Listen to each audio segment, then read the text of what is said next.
So, what is wild health? Well, wild health is cutting edge science. But I guess it's also wild because we think the best medicines and treatments are found in nature, in the wild. Well, and within ourselves, which is kind of a wild concept in today's messed up modern medicine world. So, we're going to be talking to you about the latest and greatest ideas and studies to optimize your health via genomics based personalized medicine. We're going to go straight to the source, talk to the leaders in the field, and dig through the constantly changing science to bring you usable, life changing information. And that's what we do for our patients every single day. It's not about a pill or the coolest new gadget, though. It's about combining proven, traditional, and non-traditional treatments with what we've learned over thousands of years, with what we can do now with those gadgets, DNA sequencing, microbiome science, or whatever simply works. And we're always going to be pushing the limits, but also never forgetting about those ancestral and traditional truths. If you want to be a patient or learn more about our team and services, go to wildhealth.com. Now enjoy the podcast. Hey everybody, welcome back to the Wild Health Podcast. We're continuing our COVID-19 regular updates. In our most recent podcast that Matt and I had, we talked about how exercise is important for your immune system in many ways. In the sense that if you go too hard, you could basically hurt your immune system, and that there's probably some advantage to some exercise. But what does all that mean? And what do you do about exercise in the meantime? And we've got a lot of questions from a lot of our patients about should they be changing their programming? Should they be going hard? Should they be going soft? What should they do about it? So I've got with me today Mike Stone and Mark Goodman. Mike Stone, one of our precision medicine docs, and Mark Goodman, our director of sports medicine. So he might know a thing or two about exercise. Say hello, guys. Hey, how's it going? Hey guys. So I want to talk about a few different things today. The first thing I really want to get into is the question, does exercise actually offer any protection in immune modulation? And if so, what kind, how much, what should I do? Exactly how many reps should I be doing? I'm going to pose that question to Mark. The next question is, if you start feeling ill, what do you do now? Pose that question to Mike Stone, and then I'm going to talk a little bit about working out at the gym afterwards. All right, Mark. So does exercise offer protection? Does it offer any immune modulation? And if so, what kind of exercise? I think there's definitely a role for exercise in immunomodulation and a protective benefit for the right type of exercise at the right time. And so when we look at moderate exercise, I think there's definitely some data that shows it can decrease your risk of illness, not only acutely, but in the subacute setting and then chronically over time, that people tend to do better that exercise. And there's probably some confounders there that if you're healthy enough to exercise, you're probably less likely to get sick. But then also looking at the effects that moderate exercise can have on the immune system, I think there is some benefit there. And so when we're talking about moderate exercise, we're generally looking at something that's in that kind of zone 2 range, so 60 to 70% of your maximum heart rate, and a duration that's probably less than about 60 minutes. And so one model looked at this kind of J-shaped curve of exercise and how it affected upper respiratory tract infections. And they found that people were exercising about 5 days a week at an aerobic threshold at about zone 2, so 60 to 70% of max heart rate, at 20 to 45 minutes per day, had a lower incidence of upper respiratory tract infections. And we think that this has to do with activating these anti-inflammatory pathways, as well as mobilizing natural killer cells and CD8 cells. And so enough stress to kind of stimulate your body and your immune system to get up and moving, but not enough to really overwhelm your body's immune responses and cause damage over time. And so we think this could improve immune surveillance and lower overall inflammation. And we see that when we look at people with chronic disease and how exercise also affects chronic inflammation over time as well.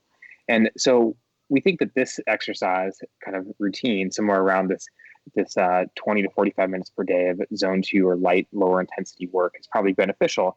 But like any kind of exercise over time and exercise for longevity as well, we think there's also probably a J-shaped curve where if you do too much or push too hard, it probably is detrimental to your recovery and probably to your immune system. So maybe good if you're working towards adaptation, if you're trying to make gains as far as your aerobic fitness or make gains in your strength, but might be detrimental in the short term as far as your immune system. Great. So not a good idea to really try to adapt and to improve right now. Is that what you're getting at?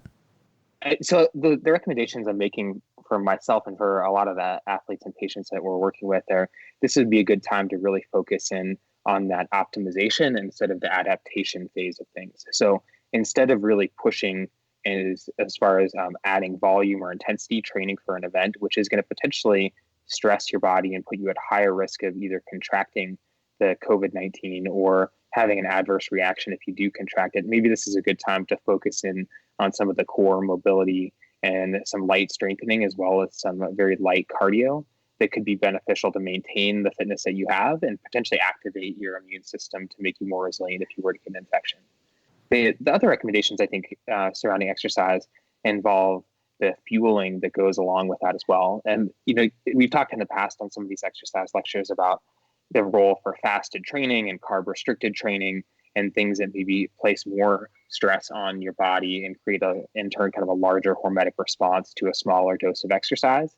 And in general, I'm steering people away from those at this point, where I'm recommending that this probably isn't the time to do a lot of carb restricted training or a lot of training in a low glycogen depleted state, just because it does probably put you in that more kind of immunosuppressed state afterwards. And so this has been something that's been debated in the literature for a long time, but I think there is some pretty compelling data out there that especially marathoners or people who are pushing really high endurance or high intensity events do have this period of immunosuppression following that's anywhere between a couple of hours and a couple of days, where they're more susceptible to upper respiratory tract infections, and they have decreased salivary IgA, they decrease their natural killer cell, B and T cell function potentially, and that big muscle damage, which is what we're looking for to sometimes elicit a training response, could also be detrimental potentially in the short term without enough adaptation.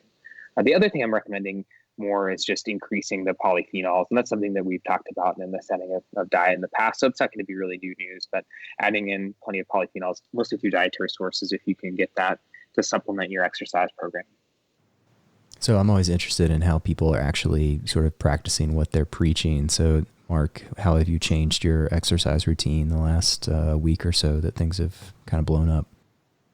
Yeah, so this has been tough for me because I just started getting into the kind of ramping up for cycling season. So I actually had a pretty big block of volume that was programmed over the next couple of weeks. And looking at that always kind of gets me excited that it's time to start getting after it a little bit. But today I was supposed to go ride 3 hours hard. And instead I did 45 minutes of light core work and then had a snack. So that's personally how I've changed. I think I am still going to be training. I'm just going to really be dialing back the time I'm spending on the bike and the intensity that I'm putting in, with the goal of hopefully maintaining the fitness that I've put in and then ramping up later in the season. That's great. Yeah. I mean, I've definitely dialed back the intensity. I've actually dialed back some of the HIIT work. And I've gotten rid of the fasted training, which is something that I was doing pretty regularly.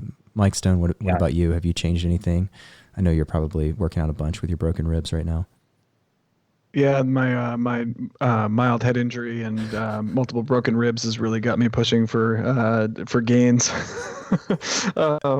Yeah, I mean, I've dialed back to more of a maintenance phase and a lot of zone 2 training, mostly cycling. I think I was mixing quite a bit of intensity in the weight room earlier, and I've pretty much stopped that with focusing more on doing some easier lifting to maintain strength, but not really doing the super high intensity lifting on the in the gym or the super high intensity stuff on the bike either.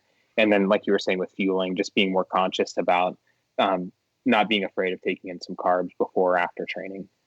I really like the way Matt put it on our last podcast when he was talking about sort of considering this as like the tapering before you're an Ironman, or you're getting ready for a race, and what you should be doing right now is basically tapering and preparing for that effort. If you think about sort of preparing your immune system for the effort, I really like that analogy. Mike, what should we do if we start feeling ill? How should we change the exercise routine at all? Should we just keep getting after it? Maybe turn up the intensity? Yeah, clearly that's the right move. 30,000 foot view is that there's not a whole lot of randomized controlled trials of athletes with febrile illnesses or other illnesses who are, randomized to the same level of intensity or a decreased or a higher level of intensity. So just with a grain of salt, that these are general recommendations that, that adapted and I think recommended by most folks who do a lot of training, but that they're mostly expert consensus and not really evidence-based. But most people would say that if you got a mild viral upper respiratory tract infection, so easy way to think about that is kind of like above the neck symptoms, so sore throat, runny nose, nasal congestion, but that's it, and you're otherwise feeling pretty well. I'd go for a trial of light exercise, just 10 to 15 minutes, maybe zone 2, and if you tolerate it, you can return to the level of programming that you were doing previously. And again, with the eye towards, maybe not pushing to make serious gains, but really going to more of an optimization approach, as Mark's mentioning. If you don't tolerate it, rest a day and repeat when you feel ready. And that would be really the only recommendation for mild viral upper respiratory symptoms above the neck. If you're talking about below the neck symptoms, so again, kind of moderate to severe viral upper respiratory tract infection where, you've got a cough and some chest tightness maybe, you want to make sure you're afebrile, so no elevated temperatures for at least 24 hours off of antipyretics, so not being afebrile in the context of downing Aleve or ibuprofen or Tylenol, but really no meds for fever control, 24 hours without fever, and feeling well hydrated and ready to attempt some exercise. Start with some brief light training, again 10-15 minutes, nothing too intense, and then if you tolerate that well, really the recommendations are kind of a graduated return to function athletically, with maybe like a 10% rule for increases. And this 10% rule is pretty vague. It's basically small increments of 10% at a time, with you increasing your frequency by 10% first, then the duration, and then the intensity. And, this is more subjective, and you could do this over the course of a week. Most people will say 2 to 3 days of graded return for every day that you missed. So let's say you were unable to train for 5 days, then you're looking at sort of like 10 to 15 days to get back to a full level of functioning. If you really missed a day or two, within less than a week, 4 to 6 days, you should be able to try and get back to your previous level of training. And then, there is a caveat around bacterial illness, which is essentially the same recommendations, but you want to make sure that you're off of antibiotics. You finish your antibiotic course, and then again, you've been afebrile, off of meds for at least 24 hours, feeling hydrated and ready to attempt a return to training. And if that's the case, again, 10-15 minutes light exercise. If you tolerate it, start on a gradual 10% increased pathway where you're basically adding some frequency and some duration, and then some intensity as you start to really heal up. I think just to add on that a little bit, one of the pitfalls that I've personally seen here and also have been guilty of is feeling like you've missed a week of training or 4 or 5 days of training because you've been sick, and then kind of doubling down on those efforts and ramping up too quickly. And I don't think this is really the right time to be doing that. So just, let your body heal, take that time that you need to get back to your baseline level, and then build up slowly, and don't try and make up those extra workouts down the road. Just move on with your plan and go from there. 100% agree. I mean, you're basically treating this like a full body injury, right? And if you strained a muscle and you missed 3 or 4 days because you weren't able to lift because your hamstring was sore and you weren't ready to do deadlifts, it's not the right move to get back in the gym and start maxing out deadlifts and catching up for the training you missed, right? You want to ease back into training. And I would do the same thing recovering from an illness. One thing I've noticed that's really interesting is that if you sort of use your Oura Ring data or your Whoop data and actually just depend on that to determine the intensity of training, it does pretty good. When I've got just a head cold, my Whoop will often tell me that I'm well recovered, my HRV will be high, my resting heart rate will be low. But when I get a lower respiratory infection or a GI illness, something that gives me an increased temperature and systemic illness, I'll really notice a drop in my HRV. I'll notice an increase in my heart rate. Often on my Oura Ring, I'll see my respiratory rates higher, maybe my temperature is a little higher when I'm sleeping, those things are a clear indication to me that I definitely need to treat it like a lower illness, below the neck illness, and really dial it back. One thing that is sort of like kind of the elephant in the room with this whole conversation is what a lot of people have been asking is, what do you do about going to the gym right now? I mean, we're, practicing this concept of social isolation and distancing ourselves from people. And to sort of get at that question a little bit, I wanted to talk about some pre-published data. So this is, again, with the caveat that this has not been peer-reviewed. This was basically found on the interwebs, but it is a submitted article from a research trial that is likely going to be published, but maybe somewhat altered from the data that I'm currently looking at. The name of the article is Aerosol and Surface Stability of COVID-19 compared to SARS-CoV-1. So this is basically looking at how long the virus is going to survive on surfaces and in aerosols. And just to sort of get to the meat of it, basically in the air, the virus is easily living for 3 hours. On cardboard, it's living easily for 8 hours and is likely still infectious up to 8 or 12 hours. And we're looking at more like 24 hours for steel and plastic. And the reason I thought that this was a good time to talk about it is, very often people are using equipment in the gym and they're not wiping it down appropriately. So if there's someone sick at the gym, it's very likely that it's going to be on the surfaces. It's going to be in the air. So I think for the most part, we pretty much have to recommend to sort of avoid the gym, which brings up the question, how do you train? Well, Mark's talking about core work. He's talking about decreased, strength training. So this might be a great time to get more calisthenics, more core work into your program. Get outside, go for a jog outside or run, bike ride. All of those things sound like great ways to use your time and to still get in some activity. We do have some programs for our patients that are basically no gear programs, meaning you can do them at home with your body weight or with things around your house. So if you're one of our patients and you're interested in that, definitely contact one of our health coaches or one of us, and we'll be happy to get you those programs.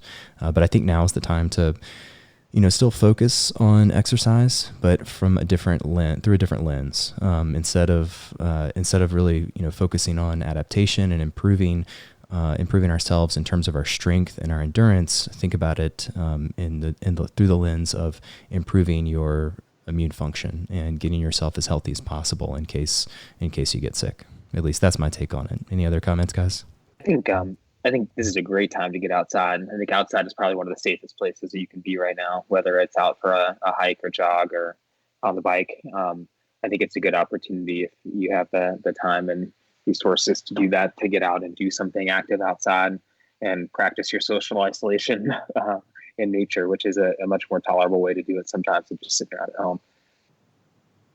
Yeah, I also think while, all three of us are in Oregon and it's real easy to get outside and do amazing stuff outside, for folks who are in places where it's a little bit more challenging, like, I don't know, Manhattan, might be a time to look into if there ends up being several weeks to months of social distancing recommendations. Some of there's only a million different internet-based social exercise apps, whether they're things like Strava or Sufferfest for cycling, or you're doing Peloton or whatever you're doing, might be a nice way to stay engaged if you miss that community that you normally get at the gym or a spin class or elsewhere, but you're unable to get outside with other people for exercise. There's some of those as well, Mike, that work with body weight kind of exercises and can give you kind of a daily program to follow and some metrics to compare if you're into the competition side of things too. Awesome. Thanks, guys. Well, thanks for participating in this update with me, and look forward to talking to you again soon. Thanks, Mike. Stay healthy, Thanks, Mark. guys.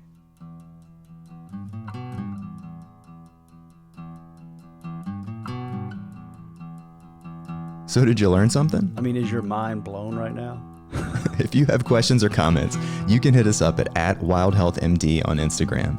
If you want to say thanks for the free knowledge, leave us a 5-star review on iTunes. We read all of those, and we really appreciate them. Really, we do. And if you want us to do better, just email us. You can find our contact at wildhealth.com, and we're always happy to hear your feedback, and I guess just try harder next time. And if you want to learn about working with us as a patient, or if you're a physician and want to work with us as well, we have a whole team of doctors and scientists, and we work with clients all over the globe. So reach out to us via the website. We'd love to hear from you, and thanks for listening.